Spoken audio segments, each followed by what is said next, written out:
Bismillahirrahmanirrahim. Assalamualaikum warahmatullahi wabarakatuh.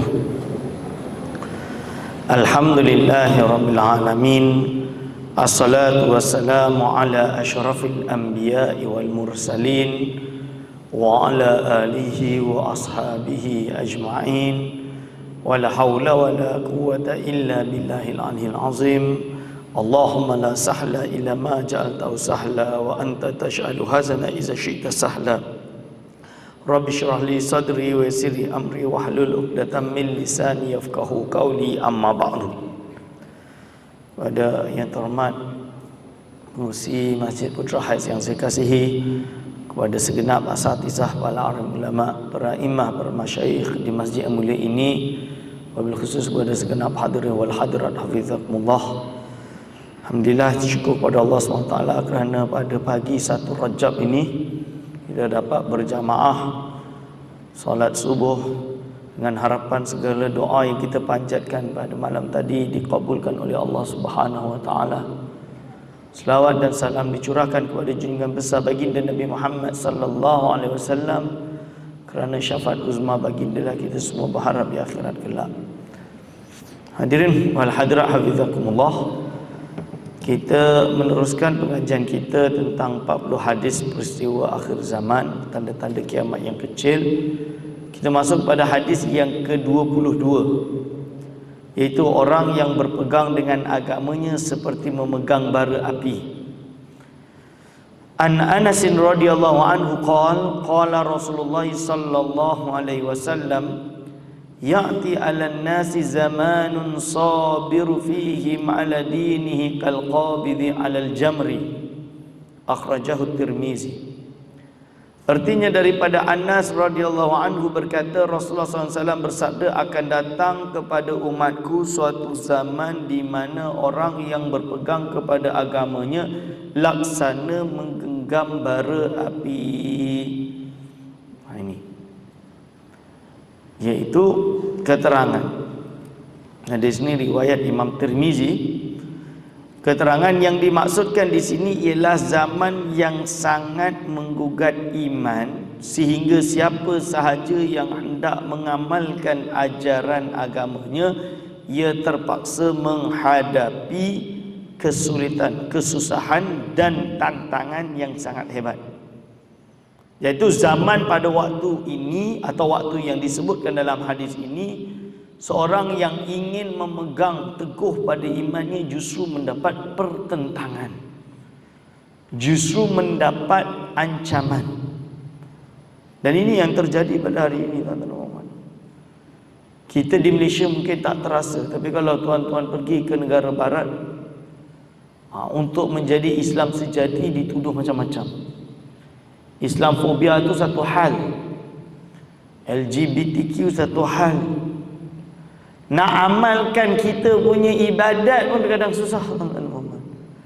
Macam-macam rintangan. Ni bukan zaman 60-an, 50-an di mana mungkin yang susah nak cari daging halal. Tapi ini adalah ketika kita ingin mengekspresikan diri kita sebagai seorang Islam untuk beramal dengan agama Islam, justru mendapat diskriminasi. Ini yang dimaksudkan. Bahkan di negara Islam sekalipun, contohnya saudara-saudara kita di Palestin, nak solat dekat Masjidil Aqsa pun tak boleh. Nak pergi Masjidil Aqsa pun banyak syarat, kena tua lah, atas umur 50 lah, macam-macam lah. Orang nak solat je pun, nak sembahyang Jumaat katanya nak kena beratur, nak kena cek, tak ada metal, tak ada pistol, tak ada apa dan lain-lain. Habis solat Jumaat baru dapat masuk lah kot. Ini hadirin wal hadrah hafizakumullah. Tantangan yang sangat hebat. Begitu juga penuntut ilmu agama. Hari ini orang yang nak menuntut ilmu agama dianggap budak-budak yang tak lepas akademik, dia masuk agama. Sampai macam tu orang pandang orang agama kadang. Orang kata, sebab dia tak lulus ni dia masuklah sekolah agama. Tak betul. Diri wal hadrah hafizakumullah. Allah. Dan ada yang menganggap belajar agama senang bolehlah, ambil medik susah. Ni lagi satu hal. Ingat belajar agama ni sekunder. Yang kedua, untuk belajar agama yang betul-betul faqih, kena hafal Qurannya, kena hafal bait-baitnya, kena hafal bahasa Arabnya, kena hafal macam-macam, hafal dulu. Lalu baru masuk mustawa tahlil, analisis, mustawa pembacaan yang besar, bagaimana mencari titik pertemuan, khilaf, usul fiqh dan lain-lain. Mata pelajaran di dalam bidang agama ini lebih banyak daripada mata pelajaran dalam bidang sains. Usul fiqh ada usul fiqh, Quran ada usul tafsir, hadis ada ulumul hadis. Lepas tu belum lagi khilaf dalam fiqh, ilmu tasawuf, usul tasawuf, akidah, manhaj fil akidah. Itu semua kitab berjilid-jilid, tuan-tuan. Kalau ia tidak bersungguh-sungguh, nescaya agamanya terlepas dari genggamannya. Dan ini yang kita hadapi pada hari ini. Jadi kalau kita anggap mudah, habis agama kita seperti tergadai. Ini adalah disebabkan oleh keadaan di sekelilingnya yang tidak membantu untuk ia menunaikan kewajipan agamanya. Hatta solat Jumaat pun kadang jadi isu. Nak solat Jumaat bos tak bagi. Maaflah, saya pernah kerja waktu saya masih di pondok, balik Malaysia 4 bulan, 3 bulan. Memang cuti Rejab, Sya'ban, Ramadan, masuk 15 Syawal. Jadi 3 bulan. Mak saya waktu tu tak nak bagi duit belanja, duduk Malaysia ni. Dia suruh cari duit sendiri, terpaksa kerja. Saya terpaksa kerja dekat restoran terkenal, restoran. Tapi bila hari Jumaat je, saya dah memang ambil cuti Jumaat lah. Saya kerja satu Ahad saya kerja, Jumaat saya tak kerja. So ada sekali itu weekend yang saya biasanya kerja, saya terpaksa ambil cuti. So minggu tu saya kena pindah hari Jumaat.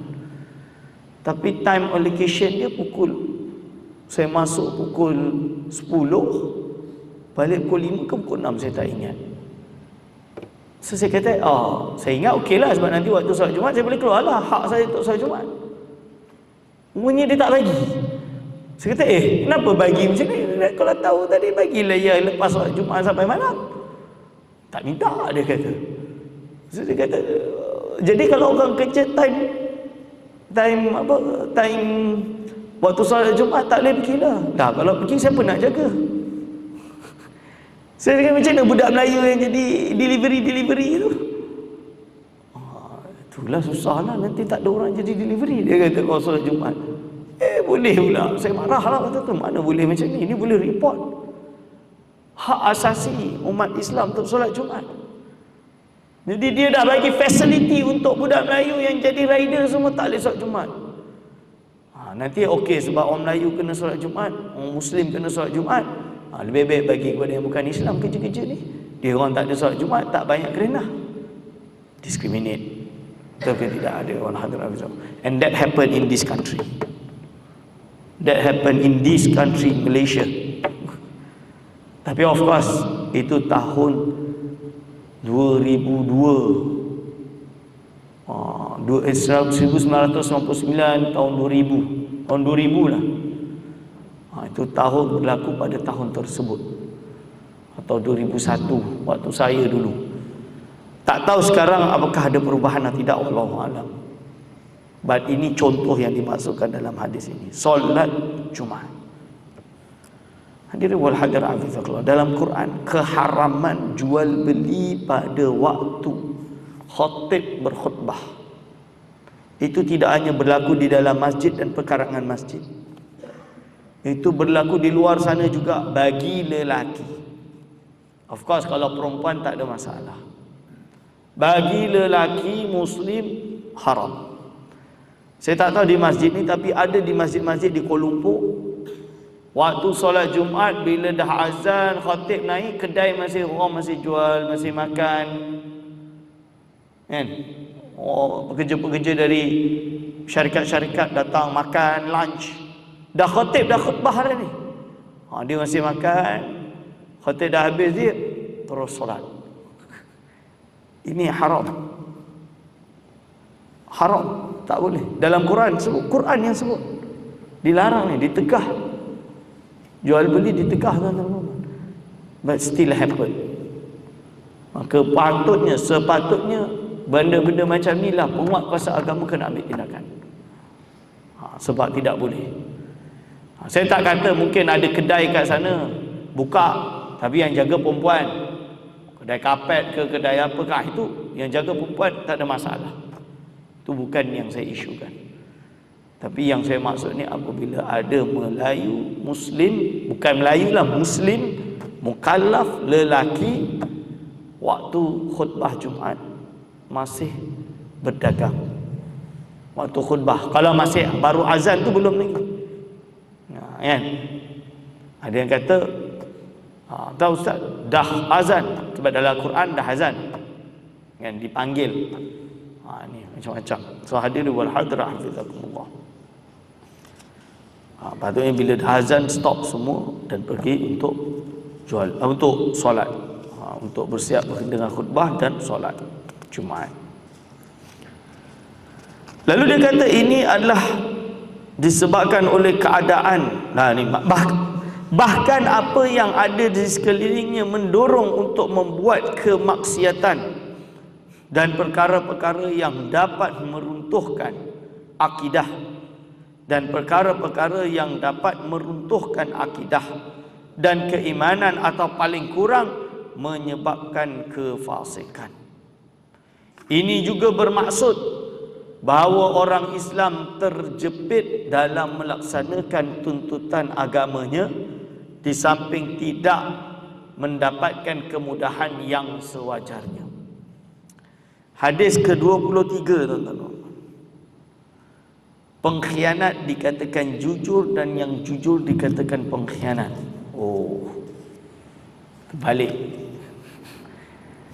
An Abi Hurairah radhiyallahu anhu qala Rasulullah sallallahu alaihi wasallam sayati 'alan nasi sanawatun khadda'atun yusaddaqu fiha al-kadhib wa yukadzabu fiha as-sadiqu wa yu'tamanu fiha al-kha'inu wa yukhawwanu fiha al-aminu wa yantiqu fiha ar-ruwaybidatu. Qila wa ma ruwaybidatu? Qala ar-rajulu tafihu fi amril 'amah. Akhrajahu Ibnu Majah. Daripada Abu Hurairah radhiyallahu anhu berkata, Rasulullah sallallahu alaihi wasallam bersabda, akan datang pada manusia tahun-tahun yang penuh dengan ketandusan, yaitu kemarau panjang. Dan pada waktu itu si pendusta dikatakan benar, dan orang yang benar dikatakan pendusta. Pengkhianat akan disuruh memegang amanah, diberi jabatan. Betul. Dan orang yang amanah dikatakan pengkhianat, tidak diberi jabatan. Dan yang berpeluang berbicara hanyalah golongan ruwaibidah. Sahabat bertanya, apakah ruwaibidah itu wahai Rasulullah? Nabi SAW menjawab, orang yang kerdil dan sebenarnya dia itu hina dan tidak mengerti mengurus orang ramai. Hadis riwayat Imam Ibnu Majah. Hadirin wal hadirat hafizakumullah. Dan tidak mengerti mengurus orang ramai. Jadi hadirin wal hadirat hafizakumullah. Keterangan zaman yang disebutkan tadi adalah zaman ketandusan. Tandus di segi material dan tandus dari segi pemikiran. Jadi pada waktu ini zaman di mana kita sudah kehabisan ulama. Ilmu dah jadi tak ada harganya. Hatta orang agama yang menamakan diri orang agama pun mungkin tidak jujur dalam ilmunya. Ini tidak jujur dalam ilmu. Ini sebab tu saya tegas dalam bab ilmiah, ketegasan ilmiah, kejujuran ilmiah. Ini kena hati-hati. Kejujuran ilmiah. Jadi banyak sekarang akhir-akhir ini orang terbit jurnal akademik, tapi isinya dusta. Bukan mazhab A kata boleh, mazhab B kata bid'ah. Ini lain. Ini adalah dua pemikiran yang berbeza. Yelah, dia ada reason kenapa bagi dia bid'ah, dia ada hujah dia. Makin bagi kita tak sesuai, hadis itu tidak bermaksud bid'ah, hadis kita ada dalil lain yang mengatakan benda ni boleh, ni kita anggap khilaf. Okeylah, tak khilaf macam mana pun, pergaduhan ini pergaduhan pemikiran, masing-masing bertegas dengan pendirian dia. Ini bab lain. Ini perbincangan ilmiah, pergaduhan ilmiah yang kita biar dengan ahli akademik selesaikan. Tapi isu dia sekarang, ada ulama kata ABC, dia pergi terjemah DEF, salah terjemah. Kalau kesalahan macam ni, satu salah mungkin tersalah, tapi tak, dia membawa banyak ibarat yang dia salah terjemah, lepas tu dibawa kepada kesimpulan yang salah pula tu, menggunakan nama tokoh yang dia kata ABC, dianggap dia mengatakan DEF. Ini benda ni adalah kesalahan akademik yang sepatutnya ditarik artikel tersebut. Tapi tak, kalau tak setuju jawablah dengan artikel baru. Penatlah semua nak kena jawab artikel baru, padahal salah 5, 6, 7, 8, 10 ibarat salah.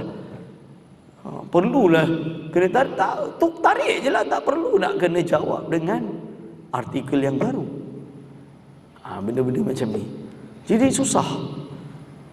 Nak sedarkan, dah jelas-jelas salah, ilmuwan pun kadang buat dia tak tahu, tak nak bahas, dan akhirnya memberi kekeliruan kepada masyarakat yang banyak. Ini macam mana? Hadir wal hadir afizahullah. Sebab tu saya seru dunia akademik. Saya ahli akademik, I'm academician. Saya bukan influencer, saya bukan yang guna Facebook dengan ada social media untuk dakwah, bukan, itu bukan saya. Saya ahli akademik. So kejujuran akademik itu kena ada. So kita dah ketandusan ilmu, ketandusan ilmuwan. Nak sedar benda tu salah pun tak boleh. Hadirin wal hadirat hafizakumullah. Come on. Ini hadirin wal hadirat hafizakumullah. Kalau salah terjemah, kita kata salah terjemah. Dan salah satu jenayah ilmiah juga di peringkat authority, maksud dia pengkaji-pengkaji yang bawa kertas kerja menjadi policy paper. Ini pun juga kena hati-hati. Jangan sampai pendapat orang yang panjang kita potong untuk biar nampak negatif, padahal dia positif. Ini juga ditemukan dalam banyak tulisan terbitan-terbitan institusi yang berbahaya kepada masyarakat. Maka disebutkan dalam hadis ini yang akan terjadi. Dan saya lihat ini mungkin dah zaman dia. Kita dah masuk di zaman ini.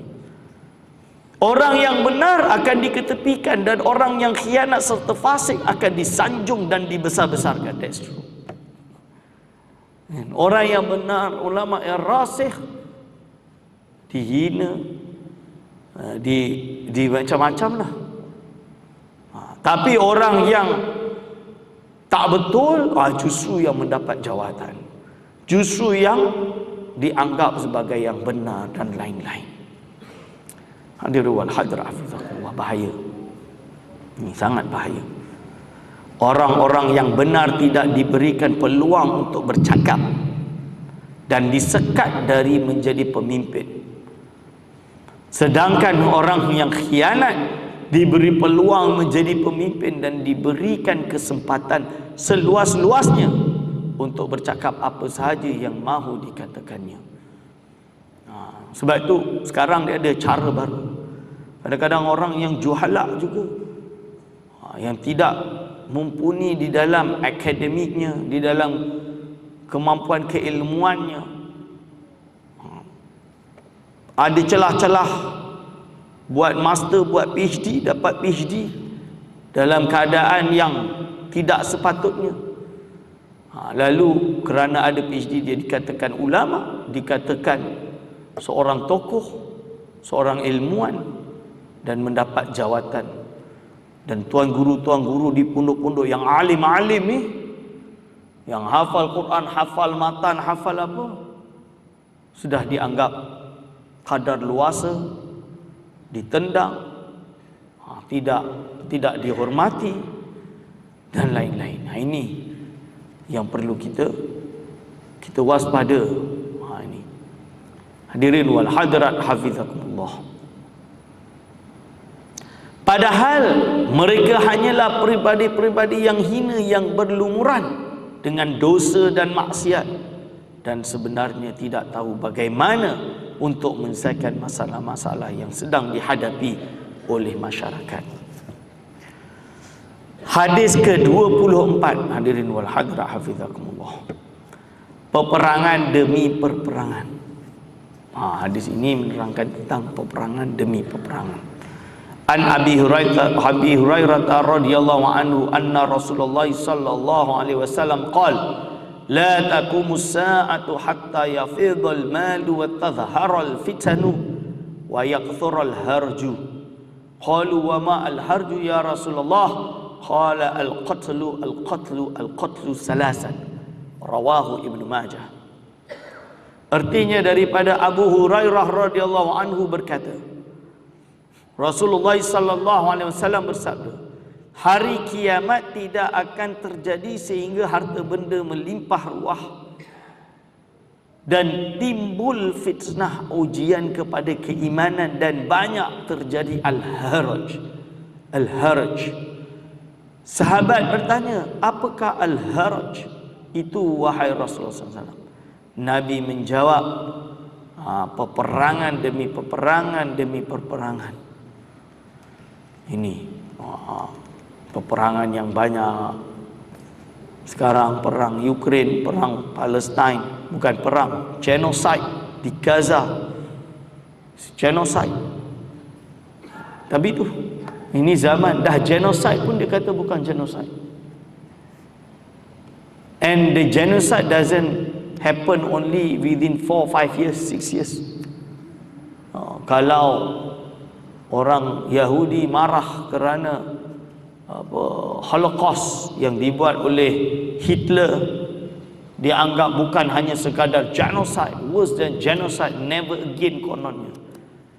Tapi apa yang mereka buat terhadap umat Islam ataupun penduduk Palestin sejak tahun 1947 tak habis-habis sampai sekarang, tak ada pula nak genocide. And they do it again, not never again, do it again and again. Ini pun satu dunia pun, okay, banyak yang sedar, banyak yang marah, yet kuasa-kuasa besar masih buta, buta mata, buta hati, pekak telinga, tidak mahu untuk membetulkan keadaan. It's clearly genocide. Is clearly genocide by facts, hitam putih. Ini masalah kita pada hari ini, tanda-tanda kiamat. Nak buat macam mana? Keadaan dunia hari ini membuktikan kebenaran sabda junjungan kita Nabi Muhammad sallallahu alaihi wasallam ini. Harta benda melimpah ruah. Harta benda melimpah ruah, banyak. Banyak alat-alat moden yang dihasilkan oleh teknologi barat dan timur sehingga bertambah banyak peralatan dan keperluan hidup. Banyak. Dah mula ada handphonenya, keretanya, kapal terbangnya, nak pergi haji umrah punyalah senang, dan lain-lain. Maka oleh kerana itu ramai orang berlumba-lumba, berkejar-kejar meraih keuntungan dalam memproduksi dan memperdagangkan alat-alat tersebut. Dan oleh kerana masing-masing tamak dan rakus, maka terjadilah rebutan pasaran yang mengakibatkan berlakunya peperangan demi peperangan. Isu ekonomi pun boleh menyebabkan peperangan, betul-betul perang. Isu kuasa, pengaruh China dengan Taiwan, Amerika, pengaruh dan lain-lain. Peperangan demi peperangan, tak berhenti-henti. Dari hari ke hari. Perang Dunia Pertama, Perang Dunia Kedua, lepas tu Perang Dingin, Cold War, Perang Korea, Perang Vietnam. Kan? Habis Perang Vietnam, lepas tu Perang Teluk, Gulf War. Habis Gulf War, perang apa lagi, perang ini terorisme kononnya, Afghanistan, Iraq, sekarang dah masuk Ukraine, dah masuk. Yang Palestin tak pernah berhentilah perang dah. Ini dari hari ke hari peperangan berkobar dengan tidak henti-hentinya. Padam di suatu tempat, menyala pula di tempat lain. Satu sama lain saling cakap mencakap. Semakin maju teknologi, semakin tersiksa manusia kerananya. Zaman dulu perang ni tak adalah nak risau. Tiba-tiba tentera ke, awam ke, perempuan ke, ibu ke, anak ke, bayi ke akan mati seketika. Sekarang nuklear tak, habis semua. Hadirin wal hadirat rahimakumullah. Mass destruction. Ni dalam kitab fiqh tu ada perbahasan tentang senjata mass destruction. Islam sangat-sangat waspada dalam bab ini sejak zaman dahulu. Dianggap ini jenis peperangan yang tidak diterima dalam Islam, kerana tujuan peperangan itu bukan al-qatl, tapi untuk mengeluarkan dari belenggu tadi. Hadirin wal hadirat hafizakumullah. Kerana asas Islam adalah hifzun nafsi. Walaupun di kalangan orang bukan Islam sekalipun, dilarang dalam peraturan Islam peperangan, membunuh wanita dan kanak-kanak, orang tua yang lemah, non-combatant. Ni non-combatant ni tak boleh untuk dibunuh. Ini ditetapkan dalam Islam. Tapi mass destruction, weapon, sekarang ni dia dah tak pandang bulu dah. Ini bahaya tuan-tuan. Dalam Islam menolak perkara ini, dilarang. Lalu dia kata di sini, padahal teknologi dan kemajuan tidaklah bertentangan dengan Islam, asalkan teknologi dan kemajuan itu patuh kepada etika kemanusiaan yang didukung oleh Islam itu sendiri. Sebab itu dalam Islam kita ada peraturan dia, kita ada barometer dia, kita kena ada mi'yar dia, adab dia, SOP dia. Tetapi sangat disayangkan teknologi dan kemajuan yang dikemukakan oleh dunia barat pada hari ini adalah berdasarkan kepada kebendaan. Yang ada di dunia barat ini semua adalah bersifat material, kebendaan, dan berlandaskan kepada kepentingan pribadi dan mengikuti hawa nafsu yang rakus. Sehingga teknologi dan kemajuan itu telah digunakan untuk menghancurkan nilai-nilai kemanusiaan itu sendiri. Hadirin wal hadirat hafizakumullah. Kelihatannya begitulah keadaan yang berlaku dari umur dunia ini sehingga sampai ke titik akhir, iaitu kiamat. Hadirin wal hadirat hafizakumullah. Hadis ke-25. Masa terasa pendek. Masa terasa pendek. An Anas bin Malik radhiyallahu anhu qala Rasulullah sallallahu alaihi wasallam, la taqumus sa'atu hatta yataqarraba az-zamanu wa takunu as-sanatu kasyahri wal syahru kal jum'ati wa takunu al-jum'atu kal yaumi wa yakunu al-yaumu kas-sa'ati wa takunu as-sa'atu kad-darmati bin nari. Rawahu Tirmizi, riwayat Imam Tirmizi. Artinya, daripada Anas bin Malik radhiyallahu anhu berkata, Rasulullah sallallahu alaihi wasallam bersabda, tidak akan terjadi kiamat sehingga masa terasa pendek. Maka setahun dirasakan seperti sebulan, sebulan dirasakan seminggu, seminggu dirasakan seperti sehari, dan sehari dirasakan seperti 1 jam, dan 1 jam dirasakan seperti 1 kilatan api sebentar sahaja. Saya berasa macam tu. Tak sedar sekarang dah tak dah balik Malaysia dah 5 tahun 6 tahun dah. Tak sedar. Tak sedar kita ni dah umur dah banyak lah. Rasa macam baru je belajar. Rasa macam baru je buat PhD. Rasa macam baru je lulus. Dah lama. Tuan-tuan pun dah umur sekian. Ini sebenarnya sebelum saya baca keterangan dia ada 2 maksud dalam hadis ini. Selain daripada yang disebut dalam keterangan ini, juga mengikut kepada hadis kisah Dajjal nanti. Bila Dajjal keluar nanti, iaitu diterbalik. 1 hari ini macam setahun. Dia macam lama sangat. Jadi ada satu hadis Nabi SAW tentang Dajjal ni. Nanti dia kata 1 hari ini macam setahun. So sahabat ni tanyalah Rasul, ya Rasulullah, macam mana kita nak solat kalau setahun?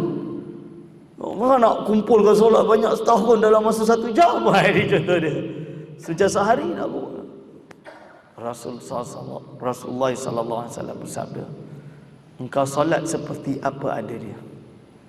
Jadi ikut seperti apa adanya. Ulama ada yang memahami iaitu dikembalikan ke waktu Mekah. Syekh Ali Jumaah dalam salah satu fatwa dia pakai hadis itu, dan komentar salah seorang ulama bernama Ibnu Taimiyah, dia pakai hujah itu untuk membolehkan orang yang solat di Scandinavian country, negara di Scandinavia ni kan tara nun. Jadi kalau sama tu siang panjang sangat, malam pendek. Kalau kamu puasa di bulan sama Ramadan, dekat bulan Ramadan, kalau sama ni sekarang lah, sekarang dah nak habis lah, sekarang dah masuk spring. Zaman saya di Morocco, Ramadan itu waktu peak of summer.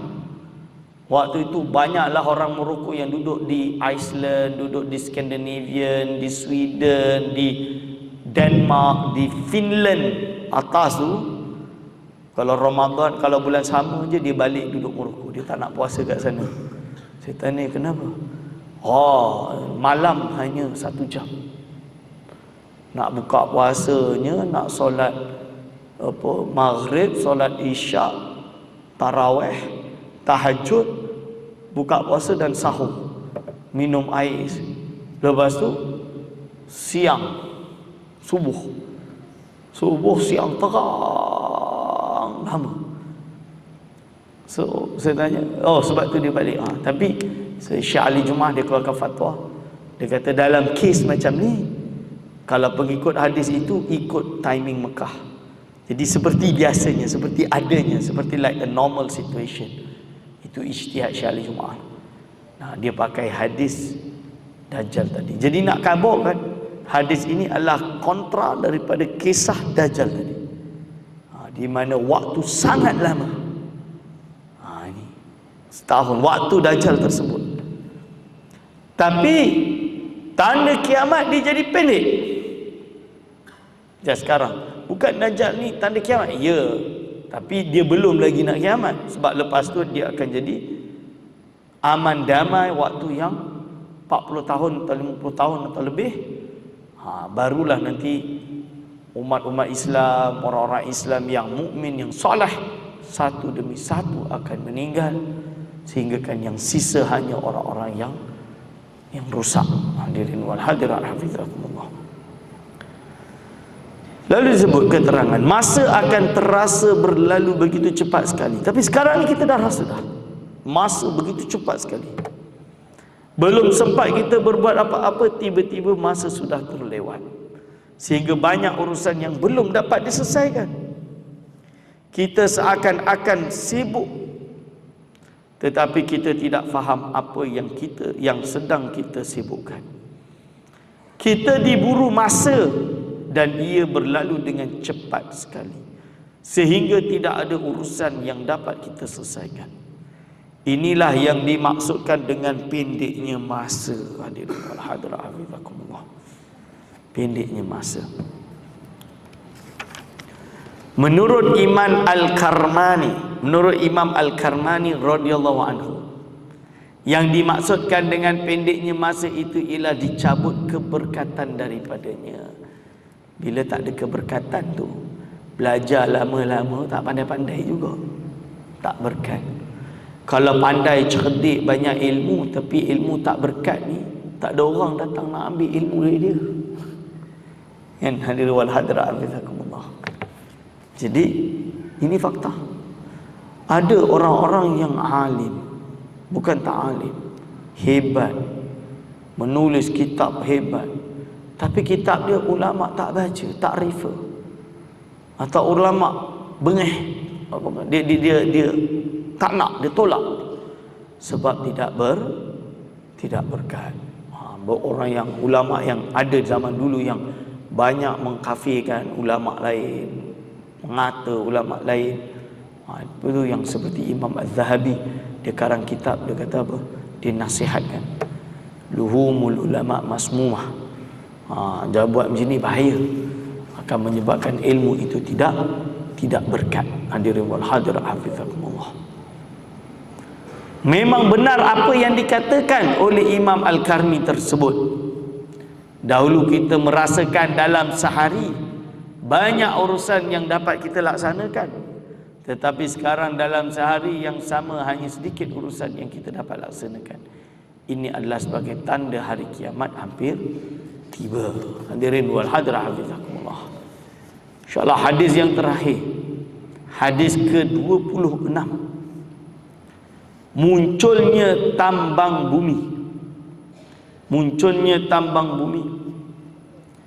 An Ibni Umar radhiyallahu anhuma qala utiya an-nabiy sallallahu alaihi wasallam biqit'atin min dhahabin wa kanat awwala sadaqatin ja'at bihi banu Sulaimin min ma'dinin lahu faqalu ya Rasulullah hadhihi min ma'dinin lana faqala Rasulullah sallallahu alaihi wasallam takunu ma'adinu wa yakunu fiha shirarul khalqillah.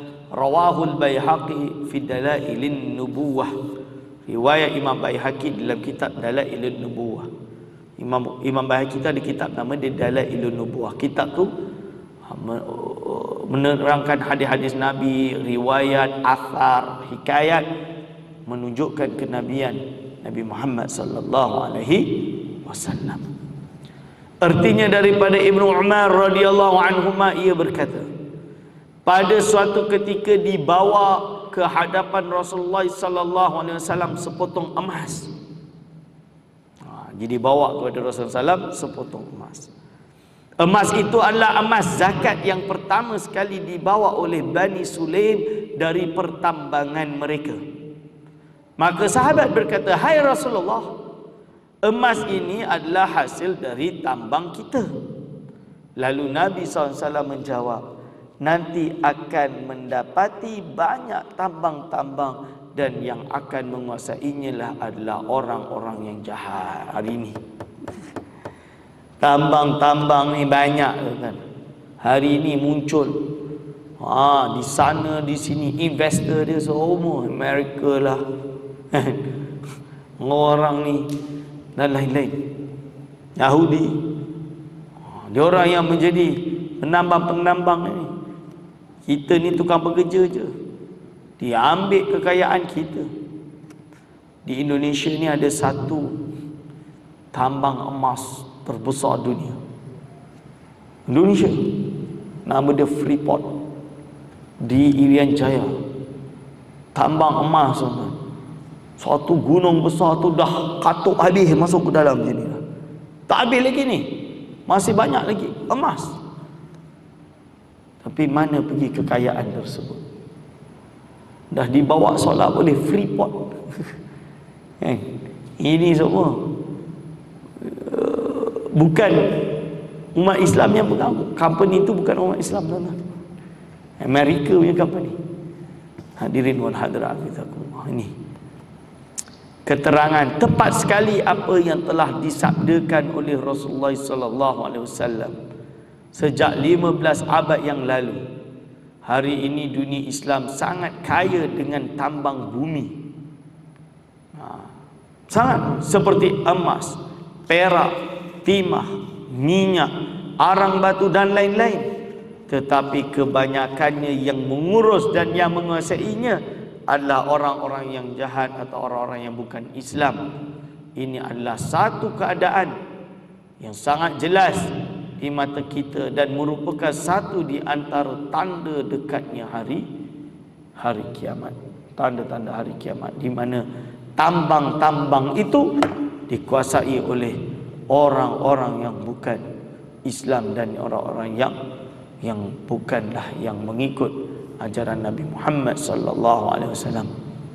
Hadirin wal hadirat hafizakumullah, insyaallah sebelum saya tutup pengajian ini, kerana dah syuruk, insyaallah pada hari ini kita 1 Rajab, dan bulan Rajab ini banyak amal ibadat yang perlu kita tambah.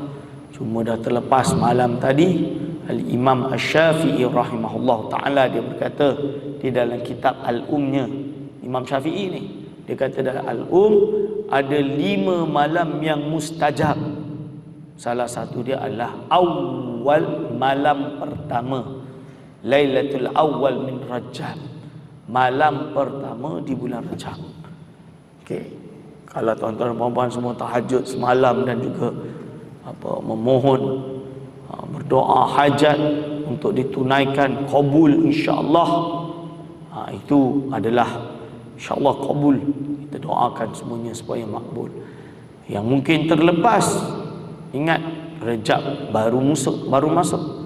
Inilah bulan kita kena banyak beribadat seperti bulan-bulan yang lain, dan Rajab ni kita kena ekstrakan ibadat kita. Hadirin wal hadirat hafizakumullah.